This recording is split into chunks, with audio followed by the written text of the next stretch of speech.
You burn in food, you burn in water. 10 years. Coming to go carnival. 10 years. You start in one set of confusion. 10 years. People rocking. 10 years. People shaking. 10 years. Masquerading. 10 years. Celebrating. Yes, it was a lot of waiting, all right? 10 years. So now we can't wait no more. Sweet, sweet, sweet soca music. 10 years. 10 years of Frankie Mac. 10 years. Music to make we jam back. 10 years of party. To sweet melody. 10 years we going crazy. Yes, it was almost like 10 years, all right? And it's almost like 10 years I have been waiting for this virgin right next to me to drop a little lyrical something on a beat, boy. It's almost like 10 years. So long? It's almost like 10 years. That's to tell you. I'll drop it on the 32nd of December. The 32nd of December? Yeah. All right. When you show me that calendar, I have that date. All right. Yes, you're locked on to the Queen Fred Song FM 99.9. Yes, sir. At this time, it's stopped at about 3 p.m. At this time, we have about 3 p.m. news.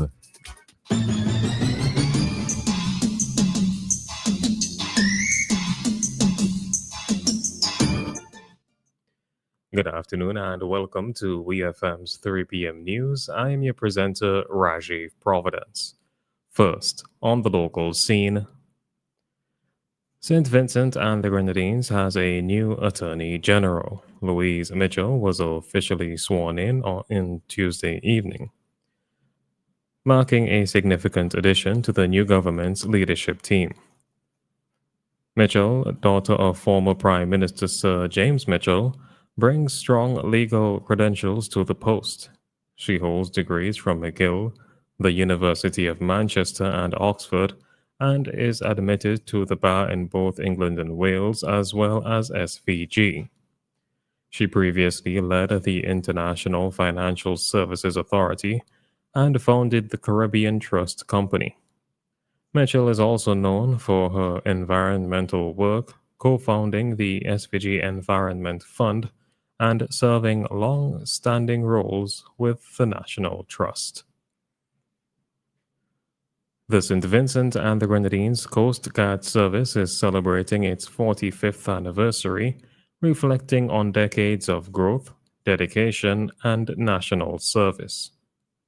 In an anniversary message, Commander Dion Henry described the occasion as a historic milestone, honoring the organization's journey from its humble beginnings in 1980, when it started with just 8 officers and limited resources.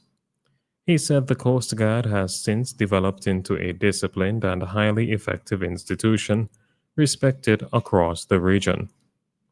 Commander Henry praised past and present members for their perseverance and commitment, noting that their work has shaped the Guard's reputation and strengthened its role in maritime safety and national security.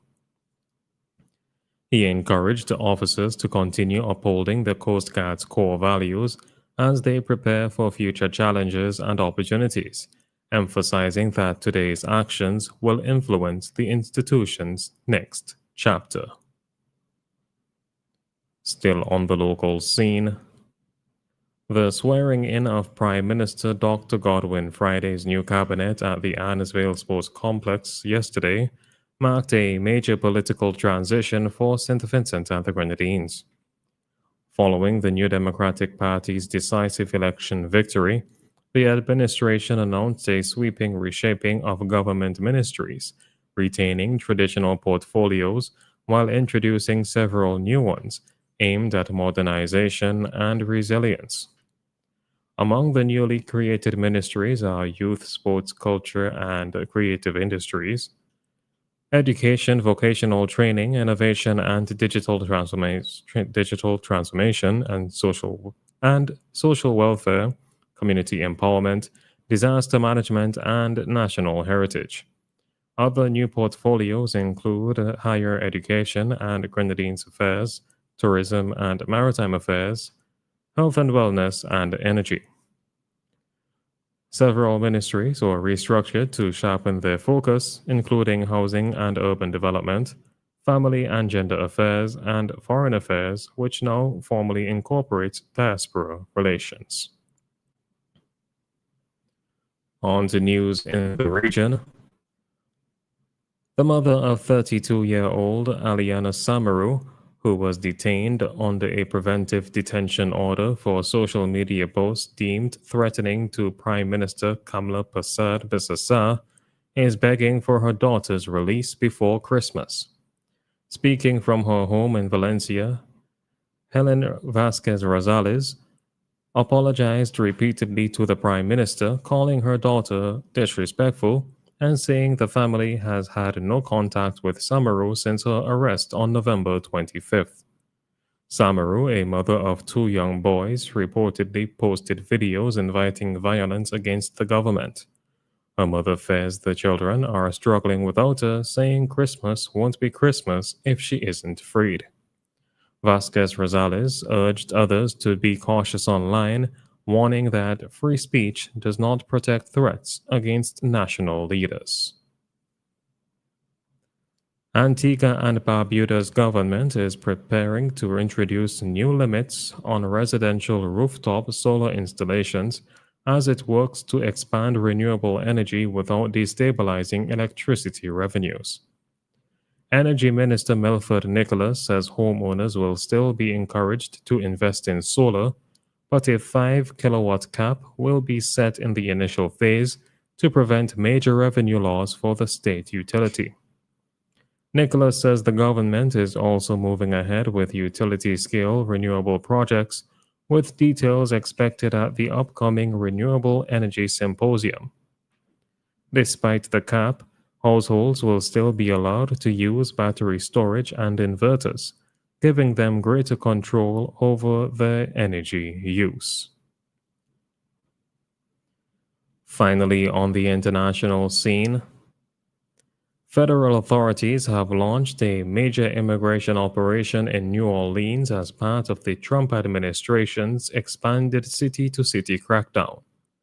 The Department of Homeland Security says the operation began Wednesday and is targeting people living in the city illegally, including individuals previously arrested for crimes such as home invasion, armed robbery, and grand theft auto. The scope of the operation remains unclear, though it was expected to run through the end of the year.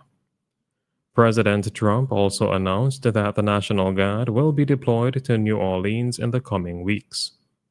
New Orleans becomes the latest Democratic-led city targeted, following similar actions in Los Angeles, Chicago, Washington, D.C., and more recently, Charlotte.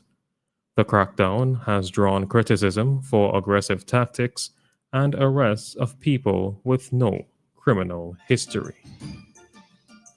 This has been WeFM's 3 p.m. News. I have been your presenter, Rajiv Providence. Join us again at 5:30 for WeFM's Evening News, and we thank you for listening. WeFM 99.9, home of quality programming. A source of reliable news and information. Home of legendary voices and music. WeFM 99.9, the clean first sound. Visit us online at www.999wefm.com or call 457-9994. WeFM 99.9, the clean first